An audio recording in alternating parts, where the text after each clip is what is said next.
Allô tout le monde! Bon, on va plonger là-dedans tout de suite. Aujourd'hui, on donne un coup de jeune, un tout nouveau look à nos textes. Imaginez juste une seconde pouvoir rendre une histoire vraiment, mais vraiment plus vivante, juste en changeant quelques mots par-ci, par-là. C'est exactement ce qu'on va explorer ensemble dans cette courte capsule explicative.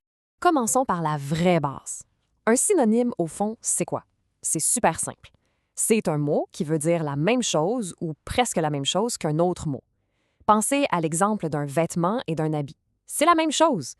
Voyez ça un peu comme une immense garde-robe. On s'entend qu'on ne mettrait pas exactement le même linge pour aller travailler tous les jours, pas vrai? Eh bien, c'est exactement pareil en écriture. Les synonymes, c'est littéralement une garde-robe pour nos idées. Et ça illustre parfaitement notre point. Regardons comment ça marche avec la fameuse légende du lac Poénégamouk qu'on a lue. D'un côté, on a une phrase qui se répète un peu.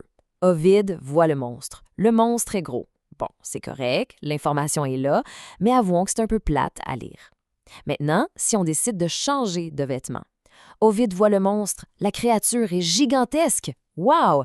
Juste le fait d'éviter de répéter le mot monstre, ça rend l'histoire d'Ovide tellement plus captivante. Maintenant, ce qui est vraiment intéressant, c'est de savoir où trouver ces mots-là. Le dictionnaire en ligne Isito, c'est l'outil parfait pour ça. C'est comme ouvrir la porte d'un placard infini rempli de nouveaux choix. Au lieu de prendre un mot super basique pour décrire notre monstre, on fouille un peu et on trouve des mots incroyables, comme colossal ou bien épouvantable. C'est vraiment là que la magie opère. Par contre, attention, il y a une grande règle d'or hyper importante pour que ça fonctionne bien. C'est mécanique. Pour échanger un mot, il faut absolument, et je dis bien absolument, garder la même classe de mots.